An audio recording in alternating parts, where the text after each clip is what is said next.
2022 წლიდან უხრჩებაში თაბეჭდილება, რომ ხალხი საქართველოს დასჯასაც ცდილობს.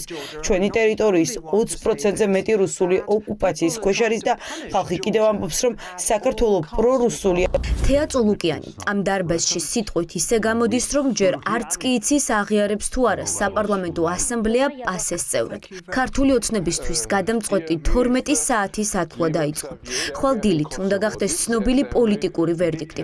არსებობს ორი ვერსია. ქართული ოცნების დელეგაციას მუშაობის გაგრძელების უფლებას ან არ მისცემენ, ან მისცემენ დათქმით, რომ მომდევნო 3 თვეში ევროსაბჭოს მოთხოვნებს შეასრულებენ.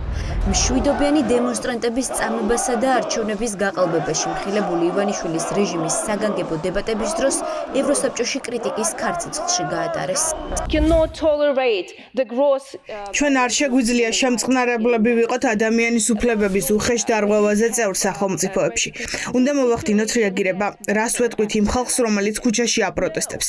მივცემთ ლეგიტიმაციას ადამიანების უფლებების დარღვევას, როცა ისინი ციხეში მიჰყავთ ან უცნობი შეიარაღებული პირები მათ ქუჩაში სცემენ. გუშინ ბელარუსში ეგრეთ წოდებული არჩევნები იყო. თუ საქართველო დაკარგავს არასამთავრობო სექტორს, თუ დაკარგავს მედია თავისუფლებას და ოპოზიციურ ძალებს, ის ბელარუსს დაემსგავსება. მე ვაკვირდებოდი არჩევნებს საქართველოში და გაუარესებულ დემოკრატიაზე უკვე ვისაუბრე ივნისის თვეში. თავიდანვე იწვევდა შეშფოთებას აგენტების კანონი, რომელიც ცალსახად არ არის შესაბამისობაში ევროპულ სტანდარტებთან და არღვევს ადამიანის უფლებებს.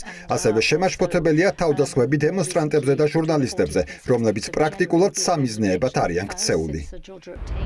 ევროსაბჭოს მონიტორინგის კომიტეტმა საკუთარი თვალით ნახა, როგორ ყალბდებოდა არჩევნები წინა საარჩევნო პერიოდში და რა ხდებოდა უბნებზე 26 ოქტომბერს. დაშინების, მოსყიდვის და კარუსელის ფაქტები დღევანდელ დებატებზე დოკუმენტირებულად 7 დეპუტატმა წარადგინა. ქართული ოცნების დელეგაციის წევრები საკუთარი ყურით ისმენდნენ, როგორ განიხილავდა ევროსაბჭო მათთვის მანდატის შეჩერებას. მოქმედმა მთავრობამ მანიპულირება მოახდინა ინფორმაციაზე და გააყალბა შედეგები. ეს ყველაფერი კი რუსეთის დაკვეთით და გავლენით მოხდა. ასეთი ქმედება საქართველოს, რომელმაც სულ ახლახანს მიიღო კანდიდატის სტატუსი, ევროკავშირისგან აშორებს. ასობით ათასი მოქალაქე ითხოვს ყოველდღიურად არჩევნების ამ შედეგების ანულირებას, რომლებიც რეპრესიების მსხვერპლი ხდებიან. ყველაფერი არის საკმარისი საიმისოდ, რომ შეუჩერდეს საქართველოს წარმომადგენლობას მანდატი. ჩვენ ხელისუფლებაზე ზეწოლა უნდა გავზარდოთ, თუმცა დავტოვოთ ადგილი დიალოგისთვის, რომ შეიცვალოს კანონი გამჭვირვალობის შესახებ სამოქალაქო საზოგადოებებთან ერთად. ახალი არჩევნები უნდა ჩაინიშნოს, რაც შეიძლება მალე. მე იმედი მაქვს, რომ საქართველო არ გაყვება აზერბაიჯანის გზას, თუმცა სამწუხაროდ ეს სწორედ ასე ჩანს. ყველაფერი მიდის არასწორი მიმართულებით და არჩევნების დროს იყო ძალიან ბევრი და ფართოდ გავრცელებული მანიპულაცია. ამ ხილების მოსმენის შემდეგ თავის მართლება მოუწია თეა წულუკიანს, რომელიც ევროსაბჭოში ივანიშვილის დელეგაციას ხელმძღვანელობს. თეა წულუკიანი ევროპელ პოლიტიკოსებს უმტკიცებდა, რომ არც არჩევნები გაყალბებულა და ევროინტეგრაცია მისი რეჟიმის არალეგიტიმურ პრემიერ-მინისტრს არ შეუჩერებია. არ შეიძლება გაყალბებას ჰქონდეს ადგილი, როცა არჩევნებში გამარჯვებულ პარტიასა და მეორე ადგილზე გასულ პარტიას შორის სხვაობა 800,000 ხმა. არ შეიძლება გაყალბება იყოს, როცა ხმის მიცემა ელექტრონული ტექნოლოგიებით მოხდა და ეს მოწყობილობები დასავლურმა კომპანიებმა დააყენეს. ევროკავშირთან გაწევრიანების შესახებ რამე სახის მოლაპარაკებები არ ყოფილა. ამიტომ სრულიად არასწორია იმის მტკიცება, რომ მოლაპარაკებები ჩვენი მხრიდან შეჩერდა. მოლაპარაკებები, რომელიც არც კი არსებობდა.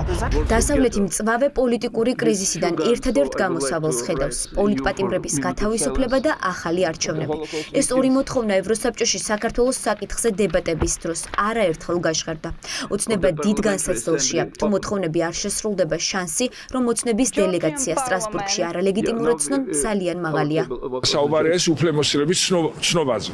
შესაბამისად, რამდენად ჩვენ მივაწოდეთ ინფორმაცია, რომ არჩევნები იქნა მიტაცებული, ჩვენ ველით შესაბამის რეაქციას დელეგაციებისგან. ამ რეფორმების გატარება ოცნებას ბიძინა ივანიშვილს, კობახიძეს არ უნდათ, იმიტომ რომ მათ ძალაუფლების შენარჩუნების ინტერესს ეწინააღმდეგება და აქედან გამომდინარე გააკეთეს განცხადება 28 ნოემბერს. ივანიშვილის რეჟიმის დელეგაციას ლეგიტიმაცია არ აქვს, მათ ეხლანდელი გადაწყვეტილებით ხმის უფლება წართმეული აქვთ იმ საკითხზე, რომელიც საქართველოს შეეხება. დარწმუნებული ვარ, რომ ისინი მარტივად ვერ მიიღებენ აკრედიტაციას იმ მანდატების, რომელიც ერთპარტიული არალეგიტიმური პარლამენტის მხრიდან არის წარდგენილი და არ წარმოადგენს საქართველოს პარლამენტს. ქართული ოცნების დელეგაციისთვის მანდატის შეჩერებას 5 ქვეყნის 30-ზე მეტი ევროპელი დეპუტატი უჭერს მხარს. ახლა პროცედურის მიხედვით მონიტორინგის კომიტეტს 24 საათი აქვს, რომ საკითხზე სპეციალური ანგარიში წარმოადგინოს. ხვალ დოკუმენტი უკვე მზად იქნება და ევროსაბჭოს ზამთრის სესიაზე იქნება ის განხილული.